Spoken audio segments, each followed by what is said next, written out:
আসসালামু আলাইকুম সবাইকে। আমরা এখন আমাদের বাংলা মকের পেপার 1 ডিসকাস করতে চলেছি। তো আমরা শুরু করি। সো পেপার 1-এ আমরা দুইটা দুইটা সেকশন থাকে, একটা সেকশন এ, দ্বিতীয়টা হচ্ছে সেকশন বি। সেকশন এতে আমাদের অপশন ওরা দুটা দিয়ে দেয়, ওখানে লেটার, রিপোর্ট, ডায়ালগ বা স্পিচ এরকম 4টা অপশন থাকে। বাট আমাদের এখানে এই পেপারে আমরা পেয়েছি একটা চিঠি অপশন আর একটা রিপোর্টের অপশন। চিঠিটা খুবই কমন, সো আমরা এটাকে একটু ইন ডিটেলস আলোচনা করব। রিপোর্টটা মোটামুটি কমন। আর আমরা জেনে রাখি যে পেপার 1 উভয় মানে দুইটা সেকশন মিলে হচ্ছে গিয়ে 90 মার্কের, 90 মার্কসের। তো এটা হচ্ছে না, এটা 30 মার্কসের হবে। মানে তোমার লেটার বা রিপোর্ট যেটাই লেখো এটা 30 মার্কের হবে। কীভাবে? কন্টেন্টের 3 মার্ক এবং ভাষার জন্য 18 মার্ক হয়ে থাকে। কি বললাম আমি? কন্টেন্ট আর ল্যাঙ্গুয়েজ, এই দুটোর জন্য মার্ক পেয়ে থাকি। আচ্ছা, আমরা এখন প্রথমে দেখি না আমাদের প্রথম চিঠিটা কি বলছে। চিঠিতে আমাদেরকে বলা হয়েছে, আচ্ছা আমি যে আমাদেরকে ভাবতে হবে যে আমরা একটা রিয়েলিটি শোতে প্রথম স্থান অধিকার করেছি। আমরা একটা রিয়েলিটি শোতে ফার্স্ট হয়েছি। তো এখন আমার একটা বিদেশি ফ্রেন্ডকে আমার একটা চিঠি লেখা রাখবে আমার এই এক্সপিরিয়েন্স বা অভিজ্ঞতাটার বর্ণনা জানি। ওরা আমাদেরকে 4টা পয়েন্ট দিয়ে দিয়েছে যেটা আমাদেরকে ফোকাস করতে হবে। তো লেটারের, চিঠির যেই স্ট্রাকচারটা এটা আমি এখানে দিয়ে দিয়েছি। আমরা প্রথমে শুরু করব, আমি স্যালুটেশন কিংবা সম্ভাষণ দিয়েছে। আমি এক্সাম্পলটা রেফারেন্স দিই। তো এই যে এখানে যেরকম আমাদের স্যাম্পল অ্যান্সার আছে, তো প্রথমে আমাদের স্যালুটেশন দিতে হবে, মানে যে প্রিয় যাকেই লেখা হচ্ছে এটাকে আমরা স্যালুটেশন বলে থাকি। তো তারপরে হচ্ছে আমাদের বডি দিতে হবে। এখানে যতগুলো পয়েন্ট ততগুলা বডি দেওয়াই উত্তম। সাথে একটা সেন্টেন্স বা ছোট একটা লাইনের ইন্ট্রো আমরা চাইলে রাখতে পারি, কিন্তু ওয়ার্ড লিমিট আমাদের অবশ্যই মাথায় রাখতে হবে। আচ্ছা, সো স্যালুটেশন গেল, মানে স্যালুটেশন অর্থাৎ সম্ভাষণ গেল। তারপর আমাদেরকে বডি 1 চেয়েছে, কবে, কোন চ্যানেল, তুমি কি করেছিলে। তো এই যে কবে, কোন চ্যানেল, আমরা এটা ইন্ট্রোডিউস করলাম। এরপরে এটাকে নিয়ে একটু আমাদেরকে এটা এলাবোরেট করতে হবে। আচ্ছা, তারপরে দ্বিতীয় পয়েন্টটাতে তুমি কেন এই শোতে আমি গিয়েছিলাম, এখানে বলা আছে যে কেন গিয়েছে। আমরা কিন্তু আমাদের মাথায় রাখতে হবে আমরা যেন মানে এটাকে মোনোটোনাসলি অ্যান্সার না করি। একটা আমাদের লেখার মধ্যে একটা অবশ্যই ফ্লো থাকতে হবে। যে আমি এটার যে ডিরেক্টলি অ্যান্সার করবো তাহলে কিন্তু এটা কোনো চিঠি হবে না। চিঠির আমাদেরকে খেয়াল রাখতে হবে যেন একটা কোহেশন ফলো করে আমাদের প্রত্যেকটা প্যারাগ্রাফ এবং পুরা চিঠিটাতে। মানে আমি একটা সেন্টেন্স পড়ে বলতে পারবো না যেটা আমি হঠাৎ করে বা আউট অফ দ্য প্লেস এরকম লাগলে কিন্তু আমাদের মার্ক কাটা যাবে। আচ্ছা, তো যেরকম কি আমাদের এখানে 3টি কারণ চেয়েছে কেন আমি শোতে যোগ দিয়েছি। আমি এখানে দেখি প্রথমত এই যে এখানে কিন্তু আমি বুঝতে পারছি ছোটবেলা থেকে গানের প্রতি আমার গভীর ভালোবাসা ছিল, এটা একটা কারণ। তাই নিজের প্রতিভা যাচাই করতে চেয়েছি। এখানে দ্বিতীয়ত এখানে বলা আছে, এখানে দ্বিতীয় 2টা 3টা কারণ দিয়ে দেওয়া হয়েছে। এরকম মানে কানেক্টিভ ওয়ার্ডস দিয়ে আমাদেরকে বাক্যটাকে আরো ইমপ্রুভ করতে হবে। আচ্ছা, একইভাবে তৃতীয় বুলেট পয়েন্টে এই শোর সবচেয়ে কঠিন ধাপটির সংক্ষিপ্ত বর্ণনা। আচ্ছা, এখানে 3টা কারণ জানি, আমরা এখানে 2টা বা 3টা সেন্টেন্সে এক একটা বুলেট পয়েন্ট এখানে আমাদেরকে লিখতে হবে। সো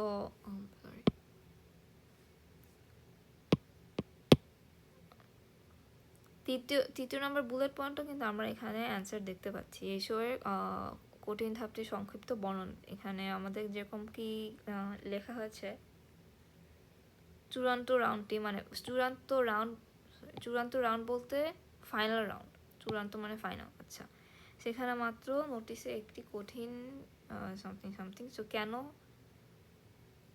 ফার্স্টটা কিন্তু ইন্ট্রোডিউস করলো যে কি সবচেয়ে কঠিন ধাপটা কি ছিল।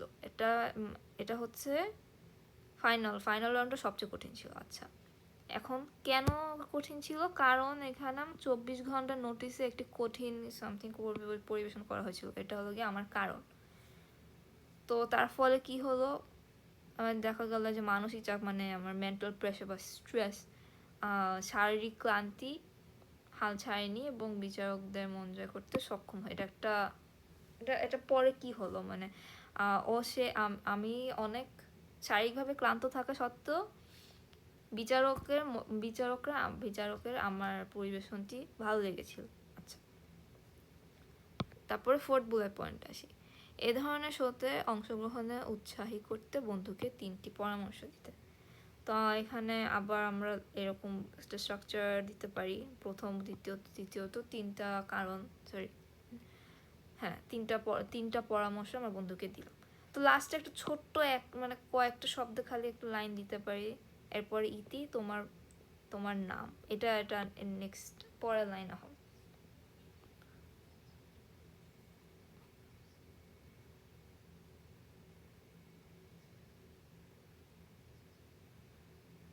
এরপরে হচ্ছে রিপোর্টেরও কিন্তু অনেকটা একই রকমেরই ফরম্যাট ফলো করা হয়, যেটা মানে হচ্ছে যে এখানেও আমাদেরকে 4টা বুলেট পয়েন্ট দেওয়া হবে। আমাদের 4টা বুলেট পয়েন্টে একটা বুলেট পয়েন্ট আমাদের এক একটা প্যারাগ্রাফে লিখতে হবে। আচ্ছা, কিন্তু আমাদের খেয়াল রাখতে হবে প্রত্যেকটা প্যারাগ্রাফ যেন বেশি বড় না হয়, মানে 3 থেকে ম্যাক্সিমাম 4টা বাক্যে আমরা আমাদের প্যারাগ্রাফগুলো শেষ করার চেষ্টা করব। তো আমাদের রিপোর্টের স্ট্রাকচার প্রথমে আমরা শিরোনাম দিই, তারপরে প্রতিবেদক আর তারিখ, এরপরে আমরা একটা ইন্ট্রোডাকশন চাইলে দিতে পারি না। ইন্ট্রোডাকশনে সাধারণত প্রথম বুলেট পয়েন্টটাই হয়, সুতরাং আমাদের ইন্ট্রোডাকশনটা প্রথম বুলেট পয়েন্ট হবে, কারণ এখানে আমাদেরকে কি ইন্ট্রোডিউস করা হচ্ছে যে কোথায় শুরু হয়েছে এবং কোথায় শেষ হবে এবং কতদিন ধরে এটা কাজটা চলবে। আচ্ছা, দ্বিতীয় বুলেট পয়েন্টও এখানে 3টি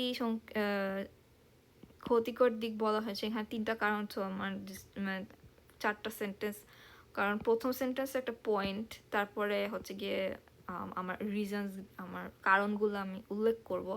তো এখানে প্রথম, দ্বিতীয়ত, তৃতীয়ত এখানে বোঝা যাচ্ছে 3টা কারণ আমি দিয়েছি অ্যালং উইথ একটা ইন্ট্রোডাকশন। আচ্ছা, তৃতীয় নম্বরও একই মানে ফার্স্ট একটি পয়েন্টের পরে তিনটা কারণ, 3টি সমস্যার উদাহরণ এবং এই সমস্যাগুলোর সমাধান, তোমার 3টি প্রস্তাব। এখানেও একই, মানে প্রথমত আমরা কিন্তু সবসময় যে প্রথমত, দ্বিতীয়ত, তৃতীয়ত প্রত্যেকটা প্যারাগ্রাফেই যে আমাদের উল্লেখ করতে হবে তা না। তোমরা চাইলে অন্যভাবেও এটা বাদেও লিখতে পারো, ওটাতে কোনো সমস্যা নেই। আচ্ছা, তো আমরা এরপরে সেকশন বি নিয়ে আলোচনা করি। সেকশন বি হচ্ছে গিয়ে রচনা, এবং রচনাতে আমাদের কিন্তু 60 মার্কস থাকে। আচ্ছা, আমরা চেষ্টা করব, আচ্ছা টাইমে আমরা চেষ্টা করব যেন আমরা প্রথম 30 মিনিটে এই সেকশন এটা শেষ করতে পারি। 30 মিনিট না হলে 40 মিনিটে যেন আমাদের এটা শেষ হয়। 40 মিনিটের বেশি আমরা নিব না, কারণ রচনাটা 200 শব্দের এবং এটার মধ্যে লেখা আরও বেশি। আচ্ছা, আমরা স্ট্রাকচারটা আগে আলোচনা করি। স্ট্রাকচারের আগে মার্ক ডিস্ট্রিবিউশনটা আমি বলে দিই। তো যেহেতু এখানে 60 মার্কের মধ্যে আমাদের প্রথম 20 মার্ক কন্টেন্ট, তারপর 20 মার্ক হচ্ছে গিয়ে আমাদের প্যারাগ্রাফ। আমি আমার রচনাটা কিভাবে স্ট্রাকচার করলাম এবং আমার রচনাটার লেখার যে সৌন্দর্য, এটা আমার এরকম কীরকম, এটা অর্গানাইজ নাকি মানে হঠাৎ মানে কোনো ফ্লো নাই এরকম, এটার উপর 20 মার্ক। আর accuracy, spelling, accuracy, under, grammar, spelling, এগুলো হচ্ছে গিয়ে 20 মার্ক। আচ্ছা, তো সাধারণত প্যারাগ্রাফে সরি রচনাতে আমরা শুরু করি ইন্ট্রোডাকশান দিয়ে। ইন্ট্রোডাকশানে আমরা যে বিষয় নিয়ে আমরা রচনা লিখব, এটাকে আমরা একটা টপিকটাকে ইন্ট্রোডিউস করি। এরপরে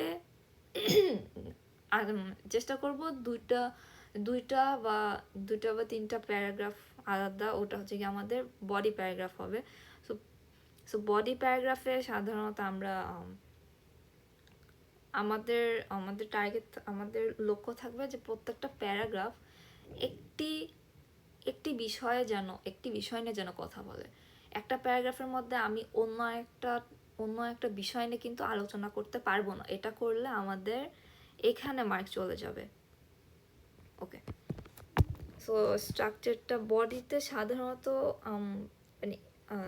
সাধারণত একটা পয়েন্ট থাকবে, এরপরে একটা এক্সপ্লেনেশন থাকবে, এরপরে একটা উদাহরণ থাকবে। এটা এই স্ট্রাকচারটা ফলো করে তোমার বডি প্যারাগ্রাফটা মানে মানে স্বচ্ছভাবে বোঝা যাবে যে তুমি কি বলতে চাচ্ছ। এরপরে শেষে আমরা অবশ্যই একটা সারমর্ম দিব আমার পুরা রচনাটা কি নিয়ে। তো আমরা সাধারণত যেই ওয়ার্ডসগুলো ইউজ করতে পারি, এটা হচ্ছে সুতরাং, এভাবেই এই শব্দটা দিয়ে লাস্টের কনক্লুশনটা আমরা শুরু করতে পারি।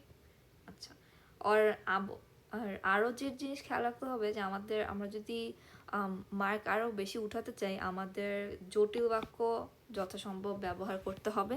ওরা ক্যামব্রিজ মানে এটার উপর অনেক এমফেসিস দেয় যে ওরা আসলে জটিল বাক্যকে অনেক অনেক প্রাধান্য দিয়ে থাকে। সুতরাং আমরা কিন্তু ফোকাস, তার মানে এই না যে আমাদের প্রত্যেকটা বাক্যই যে জটিল বাক্য লেখা হবে, এটা না, কিন্তু কনটেক্সট অনুযায়ী আমরা যথাসম্ভব জটিল বাক্য লিখে থাকবো। আর অবশ্যই ভোকাবুলারি, তোমার বানানের দিকে অনেক খেয়াল রাখা লাগবে, এবং যেই বানান আমরা জানবো না, যেই বানানটা নিয়ে আমরা শিওর না, ওগুলো আমরা অ্যাভয়েড করার চেষ্টা করব। আচ্ছা, সো আমরা আমাদের রচনাটা দেখি। তো আমাদের এখানে আমাদের রচনা প্রথম টপিকটা যেটা আমার প্রিয় লেখক, এটা নিয়ে একটা রচনা, একটা এক্সাম্পল এখানে আছে। সো আমরা প্রথমে দেখে নিই, দেখো এখানে যে সেন্টেন্সটা, তিনি শুধু আমার প্রিয় লেখকই নন, আমার জীবনের অনুপ্রেরণা, এটা কিন্তু একটা কমপ্লেক্স সেন্টেন্স। কমপ্লেক্স সেন্টেন্সে কি হয়, তোমার কয়েকটা বা একটা বড় আইডিয়া একটা ছোট একটা বাক্যে কিন্তু তুমি এটাকে প্রেজেন্ট করতে পারো। সুতরাং কমপ্লেক্স সেন্টেন্স তুমি যদি লিখতে পারো, এটা তোমার প্রমাণ করে যে তুমি আসলে ভাষাটাকে তোমার নিজের আয়ত্তে গুছিয়ে লিখতে পারো। আচ্ছা, সো এখানে ইন্ট্রোডাকশন জাস্ট বললো যেটা আমার হুমায়ুন আহমেদ আমার প্রিয় লেখক, তারপরে তাকে নিয়ে একটু ইন্ট্রোডিউস করা হলো যে মানে তার ব্যাকগ্রাউন্ড এবং ওনার পড়াশোনা কোথায়, কি মানে তাকে ইন্ট্রোডিউস করা আর কি, মানুষটা কে, মানে আমি যে পড়বো তোমার প্রিয় লেখক কে, তার ব্যাপারে আমি জানতে, যে তোমার রচনাটা পড়বে তাকে তো তোমার বলতে হবে যে এই মানুষটা কে, তার পরিচয়। আচ্ছা, তারপরে যেটা আমি বললাম, এখানে আরো আসলে এতগুলো প্যারাগ্রাফ তোমাদের লেখা লাগবে না। এখানে তোমরা তিনটা প্যারাগ্রাফ দিলে যথেষ্ট, তিনটার বেশি প্যারাগ্রাফ লাগে না। তাহলে ওয়ার্ড লিমিট মেনটেন করা একটু কঠিন। তো এখানে দেখো যে এখানে ইন্ট্রোডাকশনে কয়েকটা প্যারাগ্রাফ, অনেক কিছুই আছে। এখানে আবার কয়েকটা উদাহরণ আছে। এখানে এই প্যারাগ্রাফটা মোটামুটি উদাহরণ, এখানেও কয়েকটা উদাহরণ আছে তার কেন, তার ওনার লেখা বইগুলোর। আর এখানে যেরকম কি একটা বইতে এখানে কারণও দেওয়া আছে যে কেন আমার এই লেখককে আমার এত ভালো লেগেছে, এবং এখানে একটা স্পেলিং ভুল আছে, এখানে এটা হর উসুকার হবে। আর হ্যাঁ, লাস্টে একটা সারমর্ম, যে হুমায়ুন মানে শুধু একজন লেখক ছিলেন না, ইত্যাদি ইত্যাদি। তার লেখা পড়ে আনন্দ পাই, এটা কেন ভালো লেগেছে, তিনি চলে গেছেন কিন্তু তার এটা সৃষ্টি চিরকাল অমর হয়ে থাকবে। আচ্ছা দেখো তোমরা কিন্তু মানে এটা এটা কিন্তু কনক্লুশন, আর বাকিটা প্যারাগ্রাফ ছিল, সরি বডি প্যারাগ্রাফ ছিল কয়েকটা, আর প্রথম পার্টটা ইন্ট্রোডাকশন ছিল। আমরা ইন্ট্রো বডি কনক্লুশন এটা সব জায়গায় এটা আমাদেরকে মেনটেন করতে হবে। বডিতে জাস্ট কয়েকটা প্যারাগ্রাফ দিয়ে আমাদের পয়েন্টগুলোকে বলতে হবে। একইভাবে এই বাকি দুইটা টপিকও, যে আমাদের বিজ্ঞান, আমাদের জীবন বিজ্ঞান নামক বিজ্ঞান বনাম কুসংস্কার, এখানেও একই স্ট্রাকচার ফলো করা হয়েছে। এখানে ইন্ট্রো, এরপরে বডি, এরপরে কনক্লুশন। বডি এটা ইন্ট্রো ছিল, এটা এটা এটা আমাদের দেশে বিজ্ঞান চর্চা একই স্ট্রাকচার ফলো করে। তোমাদের কিন্তু এরকম না, এটা এটা জাস্ট একটা উদাহরণ। এখান থেকে আইডিয়া নিয়ে এরকম টাইপের কোয়েশ্চেন আসছে, এখান থেকে আইডিয়া নিয়ে তোমরা লিখতে পারো। এটাও যে ইন্ট্রো, বডি, কনক্লুশন, তিনটা পার্ট থাকবে প্রত্যেকটা রচনাতে। আচ্ছা, এই হল আমাদের আমাদের তাহলে পেপার 1 ডিসকাশন শেষ হলো। So that's all for today, guys.